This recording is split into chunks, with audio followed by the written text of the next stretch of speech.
Trigilio, President of the Confraternity of Catholic Clergy, a national association of priests and deacons. We've just launched a new free mobile app for your handheld device. This is a voting guide for Catholics, something which you could easily download to your iPhone, your iPad, your Android or Windows smart telephone. This voting guide for Catholics gives us moral principles by which to make a prudent and intelligent choice on Election Day. This is a completely nonpartisan effort on our part as the Confraternity of Catholic Clergy. We don't tell you which party, which candidate to vote for, but we do give you the Church's principles and teachings, particularly as they relate to morality, on issues that we consider of vital importance. The first and foremost is the right to life. This is the most fundamental and foundational issue of all. All other issues are subservient to that, since without the right to life, you have no other rights. It's from your right to life, made in the image and likeness of God, that you and I enjoy our other privileges and rights. So obviously, evils, intrinsic evils, such as abortion, assisted suicide, euthanasia, terrorism, and genocide, these are inimically opposed to the right to life and must be opposed at all levels and all degrees. Candidates who support these positions must also be opposed. Next to the right to life is religious liberty, or the freedom of religion. You and I enjoy, because of our right to life, a freedom to worship God, but not just worship, but also a freedom of religion, which entails the practice of the Church, the external and internal practice of the faith. Currently, there are laws which are threatening our religious rights as Catholic Christians. These must be opposed at all levels. Next to the freedom of religion and religious liberty is the sanctity of marriage. Marriage is founded upon the principle of one man and one woman. This has been created by God Himself, and therefore neither the state nor even the Church has the authority to reinvent or to redirect this in any way, shape, or form. We also have the right to private property. You and I are allowed to own things. We certainly have a moral obligation as Christians to share what we have, but we're not obligated to take an absolute vow of poverty where we give away everything we own, particularly if you have a family and you have to support yourself. Only those particular people who take the evangelical counsel of poverty as religious live a particular life of complete poverty in terms of material possessions, but they're also cared for by their religious community. We're allowed to own things, and we also have to use them responsibly. But the government does not have the right to usurp that from us. They do not have the right to take things away from us.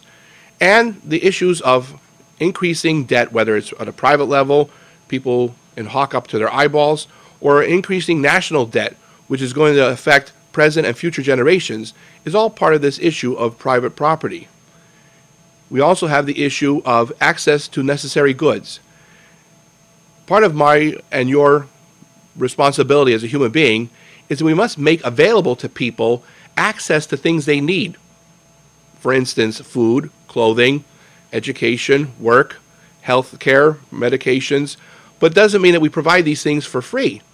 We provide access to these things for these people, and everybody's entitled to have access to the things that they need for life, which means that they get a just wage, they do a just day's work for that just wage, the prices are not extravagant, and the materials are available for them to obtain.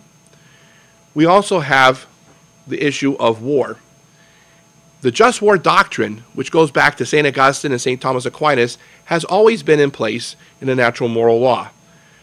This basically means that using deadly force must be a final last resort. We must also exhaust other means such as diplomacy, use of embargoes and the like. But also when we're using this moral equivalency, we need to look at, across the board, what is the principles involved. There are two things that we examine using the just war doctrine as one goes to war and as one is engaged in war.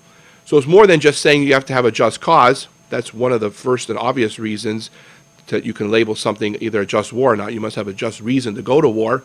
It must also be a last resort.